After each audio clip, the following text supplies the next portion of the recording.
Hello students, देखिए chapter number 2 में हम लोग अभी तक क्या क्या पढ़ चुके हैं। हमने पूरा देख लिया था गैमेटोजेनेसिस की प्रोसेस, यानी मेगास्पोरोजेनेसिस, माइक्रोस्पोरोजेनेसिस। उसके बाद हमने देखा फर्टिलाइजेशन, जो कि होता है प्लांट्स में डबल फर्टिलाइजेशन। फिर उसके बाद पोस्ट फर्टिलाइजेशन इवेंट्स में हमने एंडोस्पर्म और उसका डेवलपमेंट। फिर उसके बाद एम्ब्रियो का डेवलपमेंट, यानी मोनोकॉट डाइकॉट एम्ब्रियो। फिर सीड का डेवलपमेंट, डाइकॉट मोनोकॉट दोनों प्रकार के सीड्स हमने देखे थे। उसके बाद फ्रूट का फॉर्मेशन और कुछ स्पेशल मोड्स ऑफ रिप्रोडक्शन भी हम लोग देख चुके हैं। तो ये सारा कुछ हमने देखा है। अब जो हमारा नेक्स्ट टॉपिक है, देखिए सीड बनने के बाद, जब सीड भी बन चुका है तो अब उसमें नेक्स्ट क्या होगा, डिस्पर्जल ऑफ सीड। ठीक है, यानी सीड्स जो हैं वो क्या होंगे, डिस्पर्स होंगे, बाहर आते हैं फ्रूट्स से। तो इस प्रोसेस को हम कहते हैं डिस्पर्जल ऑफ सीड्स। तो ये हम आज देखेंगे। देखिए सीड डिस्पर्जल, तो देखिए जो फ्रूट्स और सीड्स होते हैं वो क्या है, reproductive structure of the plant. और जो most of the flowering plants होते हैं उनमें बहुत ज़्यादा नंबर में फ्रूट्स और सीड्स जो हैं वो बनते हैं। तो फ्रूट यदि डिस्पर्स नहीं हो सकता है अलग अलग प्लेसेस पे, ठीक है, but fall directly under beneath the parent plant. मतलब जो फ्रूट है वो हमेशा कहाँ गिरते हैं, उसी प्लांट के नीचे। और जब उनमें से बीज निकलते हैं तो क्या होगा कि जो नए प्लांट उगेंगे वो वहीं के वहीं उगेंगे, अपने पेरेंट प्लांट के पास ही। तो क्या होगा कि उसमें ओवर क्राउडिंग हो सकती है, सीडलिंग्स की ओवर क्राउडिंग, कंजस्टेड हो जाएंगे वो। और उसके कारण क्या होता है कि जब उनको कंजस्टेड होने के कारण प्रॉपर स्पेस, एयर, लाइट और फूड मटेरियल नहीं मिल पाता, तो उनमें से बहुत सारे जो छोटे प्लांट्स हैं वो मर सकते हैं, उनकी डेथ हो सकती है। तो ये ओवर क्राउडिंग से बचने के लिए क्या करेंगे, यानी इसमें क्या आएगा, उनको स्ट्रगल आएगा एग्जिस्टेंस करने के लिए। तो ये सभी के लिए फैटल होता है। तो इस कमी को ओवरकम करने के लिए जो फ्रूट्स और सीड्स हैं बहुत सारे प्लांट के, उनमें बहुत सारे वो क्या करते हैं, डिवाइसेस को डेवलप करते हैं फॉर देयर वाइड डिस्पर्जल, यानी दूर तक अपने आप को डिस्पर्स करने के लिए। तो जो डिस्पर्जल है वो क्या होता है, एक्चुअल में natural distribution of fruits and seeds. Natural distribution of fruits and seeds मतलब देखिए आपको समझ में आ रहा है कि जो फ्रूट्स हैं वो प्लांट पे लगे हुए हैं, उनके अंदर है सीड्स। तो फ्रूट्स तो वहीं के वहीं नीचे गिरते हैं, वो उड़ के दूर दूर तक नहीं जाते। तो जब वहीं के वहीं वो बीज गिरेंगे तो वहीं पर नए पौधे उगेंगे। और जब वहीं के वहीं बहुत सारे नए पौधे उगेंगे तो उनमें क्या हो जाएगा, ओवर क्राउडिंग, बहुत ज़्यादा भीड़ हो जाएगी वहाँ, जिससे वो कंजस्टेड होंगे, उनको प्रॉपर ना तो लाइट मिलेगा, ना स्पेस, ना एयर, और ना ही फूड मटेरियल। तो उसके कारण उनमें से कुछ की क्या हो सकती है, डेथ होगी। वो अपने एग्जिस्टेंस के लिए स्ट्रगल करेंगे और ये सभी प्लांट्स के लिए क्या है, हार्मफुल है। तो इस कमी को दूर करने के लिए फ्रूट और सीड कुछ ऐसे डिवाइसेस डेवलप करते हैं जिससे कि जो सीड का डिस्पर्जल है वो दूर तक हो, वाइड डिस्पर्जल हो। तो ये नेचुरल डिस्ट्रीब्यूशन देखिए कैसे होता है, वही हम आज देखेंगे। देखिए seed dispersal, flowering plants have different adaptations to enable their seeds to be dispersed as far away as possible। मतलब जो फ्लावरिंग प्लांट्स होते हैं वो बहुत सारे एडेप्टेशन को क्या करते हैं, उनमें बहुत सारे वो एडेप्टेशन लाते हैं जिससे कि वो सीड्स को दूर तक, as far away as possible, मतलब जितना हो सके उतनी दूर तक वो सीड्स को डिस्पर्स कर पाएँ। और इसके लिए वो अलग अलग मेथड्स को अपनाते हैं, जैसे कि देखिए बाय विंड, यानी हवा के द्वारा वो डिस्पर्स करते हैं, फिर by animals, by water and by explosion. ठीक है, ये चार मेथड वो अडेप्ट करते हैं, हवा के द्वारा, एनिमल्स के द्वारा, वाटर के द्वारा और एक्सप्लोजन के द्वारा। तो ये चार तरीके से वो सीड्स को क्या करेंगे, डिस्पर्स करते हैं। ये देखिए एडेप्टेशन फॉर रिप्रोडक्शन, तो रिप्रोडक्शन मतलब सीड डिस्पर्स जब होंगे तभी तो नया पौधा उगेगा, ठीक है ना। तो पहला हवा से होता है, दूसरा वाटर, तीसरा एनिमल और चौथा एक्सप्लोजन, यानी फ्रूट जो है वो ऐसा बस्ट होगा तो दूर दूर तक सीड्स जो है वो उसमें से फैल जाते हैं, ठीक है। अब एक एक को हम देखते हैं डिटेल में। देखिए सबसे पहला डिस्पर्सल बाय विंड, यानी हवा के द्वारा, और इसे कहा जाता है एनिमोकोरी। एनिमोकोरी, ठीक है। एनिमोस यानी विंड और कोरी मतलब टू सेपरेट। तो एनिमोकोरी या डिस्पर्सल बाय विंड, हवा के द्वारा सीड्स का फैलाव, ठीक है। तो देखिए जो फ्रूट्स और सीड्स होते हैं बहुत सारे प्लांट्स के, वो मोस्टली विंड के द्वारा ही डिस्पर्स होंगे, यानी हवा के द्वारा ही डिस्पर्स होंगे। Such fruits and seeds usually have various adaptation like minute and light seeds, मतलब इनमें देखिए क्या क्या एडेप्टेशन होंगे कि जो बीज होंगे वो कैसे होंगे, बहुत छोटे और हल्के। विंग्ड फ्रूट्स, फ्रूट्स कैसे होंगे, विंग्ड, उनमें विंग्स जैसे स्ट्रक्चर होंगे। फिर हेयर हो सकते हैं जो कि उसको लाइट बनाएंगे। पैराशूट मैकेनिज्म हो सकता है, sensor mechanism and persistent styles, यानी स्टाइल जो है वो भी उनमें परसिस्टेंट हो सकती है, जो कि हमने बोला था कि फ्रूट डेवलपमेंट के बाद स्टाइल्स जो है वो गिर जाती हैं, लेकिन नहीं होगा ऐसा। तो ये सारी चीज़ें इनमें होगी। देखिए seeds are carried to a new place by the wind, this seeds are very light, जो बहुत दूर तक उड़ के जाते हैं वो कैसे होते हैं, बहुत हल्के होते हैं। जैसे कि seeds of orchid are almost as fine as dust, जो ऑर्किड के सीड्स होते हैं, ये देखिए ऑर्किड, तो इसके जो सीड्स होते हैं वो कैसे होते हैं, धूल के कणों के समान, यानी बहुत ही छोटे। Then many have hairy growth which act like parachute, बहुत में हेयरी ग्रोथ होती है, बालों सब पैराशूट जैसा स्ट्रक्चर होगा, और उसके कारण वो बहुत दूर तक जाते हैं पेरेंट प्लांट से। The seeds of dandelion are carried by the wind, ये देखिए ये डेंडेलियन है, तो इसके जो सीड्स हैं वो विंड से बहुत दूर तक जाएंगे। देखिए सबसे पहले हमने क्या बोला कि माइन्यूट और लाइट सीड्स होंगे, यानी बहुत छोटे और हल्के होंगे। तो ये कैसे होते हैं, देखिए dry and lighter than sand particles, मतलब सूखे होते हैं, छोटे होते हैं, और जो सैंड के पार्टिकल्स होते हैं उससे भी हल्के होते हैं। तो हवा के द्वारा वो आसानी से दूर तक चले जाते हैं, जैसे कि ऑर्किड्स है, सिंकोना है और टर्मिनेलिया है, इनके जो सीड्स हैं वो बहुत हल्के होते हैं। फिर विंग्ड फ्रूट एंड सीड्स, ये किन में होंगे, कुछ प्लांट्स में कैसे सीड्स डेवलप होते हैं, उनमें एक या उससे ज़्यादा मेम्ब्रेनस विंग्स होते हैं, यानी पंख जैसे स्ट्रक्चर होते हैं, और वो उसको उड़ने में हेल्प करते हैं। जैसे कि साल में होगा, अर्जुन के प्लांट में होगा, पाइनस में होता है, तो इनमें क्या होगा, विंग्ड सीड्स होंगे।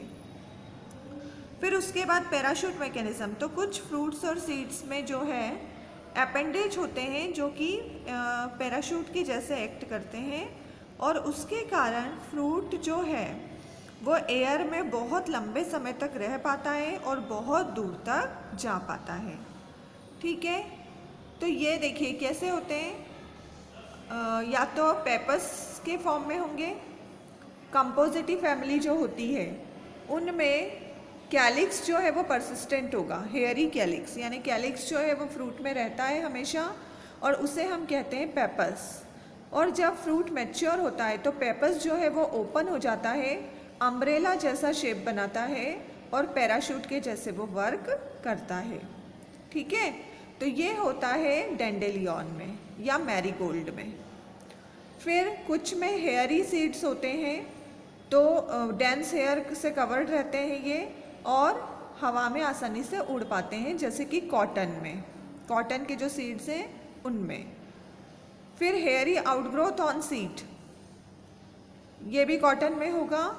और परसिस्टेंट हेयरी स्टाइल, यानी हेयर लाइक जो स्टाइल है वो भी हमेशा परसिस्टेंट रहती है फ्रूट्स में, तो वो होता है नार्वेलिया और क्लेमेटिस में।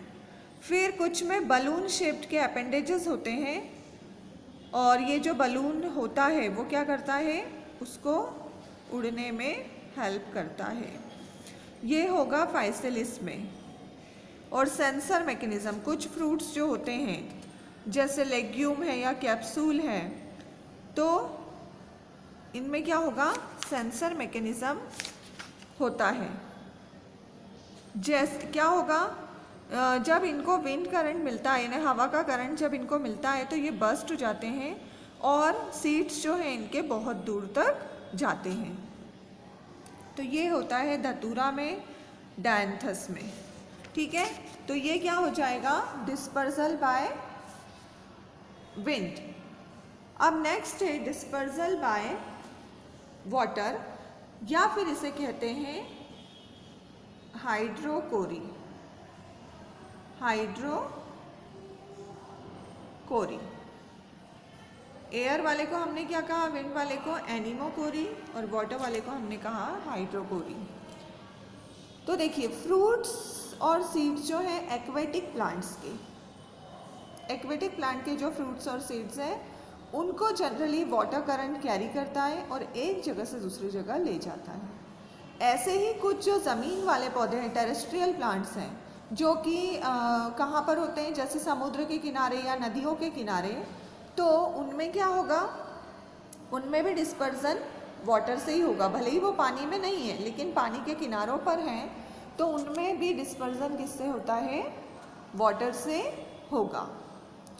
This fruits develop some special floating devices. अब इनमें क्या होगा, कुछ तैरने वाले डिवाइसेस होते हैं जिससे कि वह आसानी से फ्लोट कर पाएँ वाटर के ऊपर। या तो फाइब्रस मीजोकार्प होगी जैसे कि कोकोनट में होती है, और ये लंबे समय तक समुद्र में तैरते रहते हैं और दूर तक जाते हैं। ठीक है, तो ऐसे इनमें फ्लोटिंग डिवाइसेस होते हैं जो कि उनको फ्लोट करने में हेल्प करते हैं। फिर उसके बाद क्या होगा, देखिए और क्या होगा इनमें, जैसे वाटर लिली और coconut palm are carried by water, दूर तक ले जाता है पानी इनको। फिर coconuts can travel the thousands of kilometre across seas and oceans, यानी कोकोनट जो है वो हज़ारों किलोमीटर की दूरी तय कर लेता है समुद्रों में। ठीक है, और दूर तक जाता है। The original coconut palms on कहाँ पर होता है, on south sea island, grew from fruit which were carried there from the mainland by ocean current. मतलब कहाँ से आया हुआ है ये, साउथ में जो कोकोनट है वो आया हुआ है मेनलैंड से ओशियन करंट के थ्रू, यानी पानी के साथ साथ, और फिर वो वहाँ पर ग्रो हुए हैं। तो ऐसे जो है वाटर के थ्रू क्या होगा, डिस्पर्जल होगा सीड्स का। क्लियर है ये आपको, लोटस में, कोकोनट में, और फिर वाटर लिली में, और जितने भी एक्वेटिक प्लांट्स हैं उनमें डिस्पर्जन वाटर के थ्रू होगा। और इवन जो पौधे कहाँ उगते हैं, नदियों के किनारे, समुद्र के किनारे, उनमें भी पानी के थ्रू डिस्पर्जल होता है। क्लियर है ये पूरा का पूरा। अब नेक्स्ट देखिए डिस्पर्जल बाय एनिमल्स, और इसे हम कहते हैं ज़ूकॉरी। ठीक है, एनिमल से जो डिस्पर्जल हो रहा है उसे हमने क्या कहा, ज़ूकॉरी। तो ज़ू यानी एनिमल और कॉरी यानी टू सेपरेट। अब देखिए बहुत सारे animals including human beings help in dispersal of fruits and seeds. मतलब एनिमल्स में कौन कौन आते हैं, बहुत सारे एनिमल, और उसमें ह्यूमन बींग भी शामिल है जो फ्रूट और सीड को बहुत जगह पर डिस्पर्स करते हैं। ठीक है, क्या होता है, अब देखिए फ्रूट्स और सीड में कुछ स्पेशल डिवाइसेस होते हैं जिससे वो एनिमल की बॉडी से अटैच हो जाते हैं या फिर एनिमल्स को अट्रैक्ट करते हैं अपनी तरफ। तो देखिए अब इनमें कौन कौन से डिवाइस होते हैं वो देखते हैं हम। सबसे पहले होते हैं हुक्स।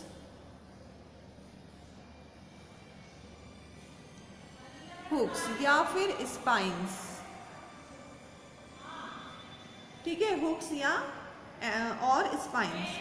तो फ्रूट्स और सीड्स में क्या होते हैं, हुक्स होते हैं, स्पाइंस होते हैं या उनके जैसे स्ट्रक्चर होते हैं जिससे कि वो एनिमल्स की बॉडी पे जो फर लगे हुए होते हैं उनमें अटक जाते हैं और जहाँ तक एनिमल जाएगा वहाँ तक वो भी जाएंगे।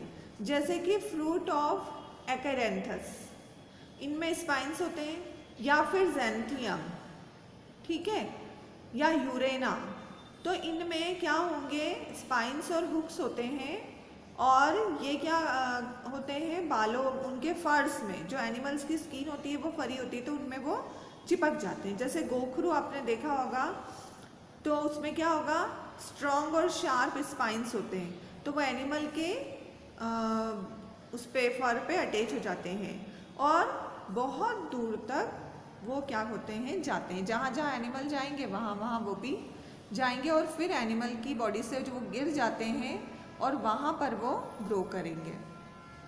फिर उसके बाद स्टिकी फ्रूट्स एंड सीड्स, कुछ फ्रूट्स और सीड्स कैसे होते हैं जिनसे म्यूसिलेज सिक्रीट होता है और उनमें स्टिकी ग्लैंड्स होती हैं जो कि स्टिकी म्यूसिलेज को सिक्रीट करती है और ये जो स्टिकी सब्सटेंस के कारण ये जो फ्रूट्स और सीड्स हैं वो जो एनिमल्स होते हैं उनके बॉडी पे स्टिक हो जाते हैं, चिपक जाते हैं। जैसे कि होता है धतूरा में, फिर उसके बाद प्यूपेलिया में, प्लम्बेगो में, इनमें, ठीक है।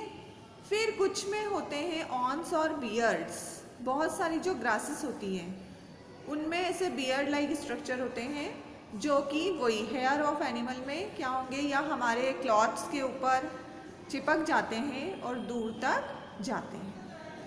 फिर कुछ जो है वो होते हैं फ्लैशी फ्रूट्स, बहुत सारे जो फ्लैशी फ्रूट्स होते हैं तो उनका जो कलर है उसकी तरफ बर्ड्स या ह्यूमन बीइंग अट्रैक्ट होते हैं और जब बर्ड्स क्या करते हैं उनके सीड्स को दूर तक ले जाते हैं या ह्यूमन बीइंग जब उसको खाते हैं तो उसकी जो जैसे सीड्स हैं उसको हम क्या करते हैं, फेंक देते हैं।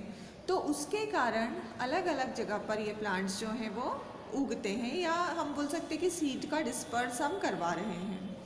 फिर जितने भी एडिबल फ्रूट्स हैं, जितने भी खाने लायक फ्रूट्स हैं जैसे कि जाम है, आम है, बहुत सारे जो भी फ्रूट्स हम खाते हैं तो उनमें क्या होगा कि पक्षियों ने या हमने वो फ्रूट्स को खाया और वो जो गुठलियाँ हैं उसको हमने फेंक दिया, बीजों को हमने फेंक दिया। या फिर जो फीकल मैटर है, डाइजेस्ट नहीं हो पाते हैं सीड्स, तो फीकल मैटर के साथ वो ज़मीन पे गिरते हैं और उसके कारण वो डिस्पर्स होते हैं, ठीक है। तो ऐसे जो है एनिमल्स के द्वारा डिस्पर्सल होगा। देखिए अब यहाँ पर क्या क्या दिया है, animal eat fruit but only the juicy part is digested, मतलब केवल उसका जूसी पार्ट डाइजेस्ट हो जाएगा और सीड्स जो है वो क्या होंगे, डाइजेस्ट नहीं होंगे और फीकल मैटर के साथ जो है वो एक्सक्रीट होंगे और उसके कारण वो क्या हो जाएंगे, अलग अलग जगह पर डिस्पर्स। फिर ये वही लिखा हुआ है कि एक्सक्रीट हो जाते हैं और नए प्लांट बनाते हैं।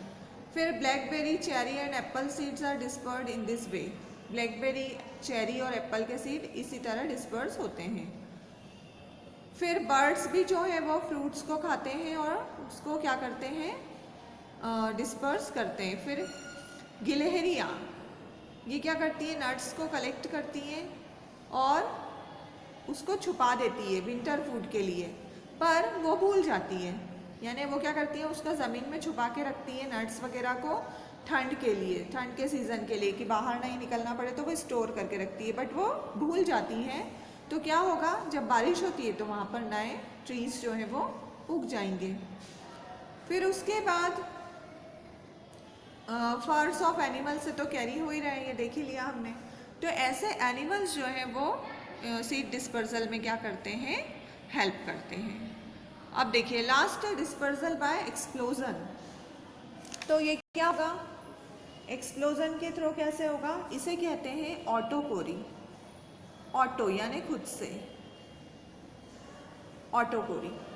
तो कुछ फ्रूट्स में जो पेरिकार्प होता है यानी उसका जो दीवार होती है, पकने के बाद और सूखने के बाद बर्स्ट हो जाती है एक जर्क के साथ, यानी उनमें कुछ मैकेनिकल प्रेशर होता है या तो वो कांटेक्ट विथ एनिमल होगा, या एयर के कारण, या वाटर ड्रॉप्स के कारण, या चेंज इन ह्यूमिडिटी के कारण, तो क्या होगा कि पेरिकार्प एक जर्क के साथ बस्ट हो जाती है और उसके कारण जो सीड्स हैं वो स्कैटर्ड हो जाते हैं बहुत दूर दूर तक। जैसे ही कोई चीज़ फटती है तो कैसे दूर तक जाती है, तो वैसे ही यहाँ पर होगा।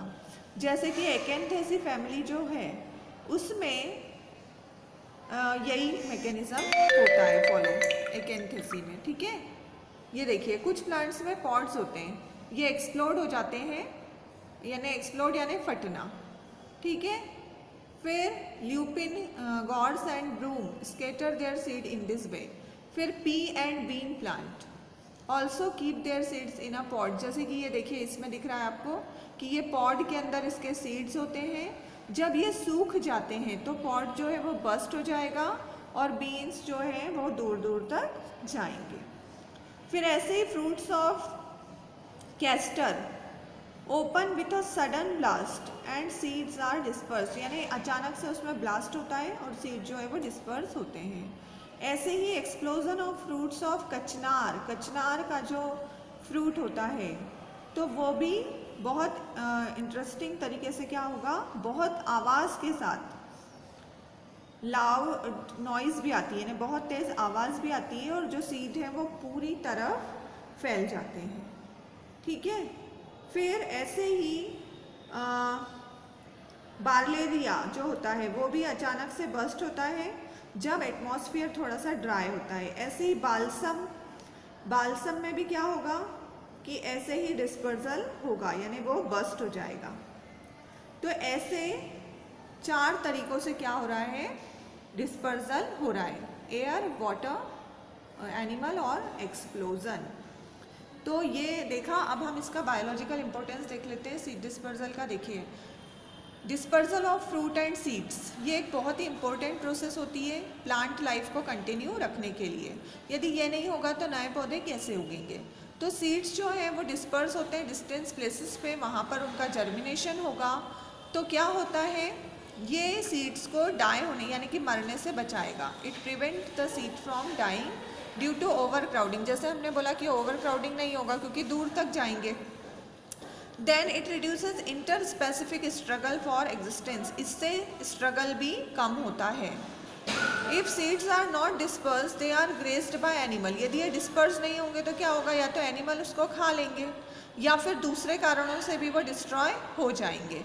तो इसके कारण प्लांट की जो स्पीशीज़ है वो एक्सटिंक्ट भी हो सकती है, यानी खत्म हो सकती है।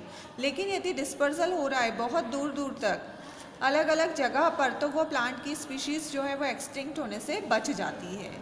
फिर सीड डिस्पर्सल से सीड्स जो है वो बहुत दूर जाके जर्मिनेट होते हैं, तो उनको लाइट, एयर और नरिशमेंट आसानी से मिल पाता है और इसके कारण प्लांट्स में एडेप्टेशन भी आते हैं। देखिए क्या हो रहा है कि अभी एक प्लांट यहाँ है, अब उसके सीड्स बहुत दूर तक गए, हो सकता है वहाँ पर एनवायरनमेंट अलग होगा, तो प्लांट जो है अपने अंदर एडेप्टेशन लाते हैं उस एनवायरनमेंट में रहने के लिए।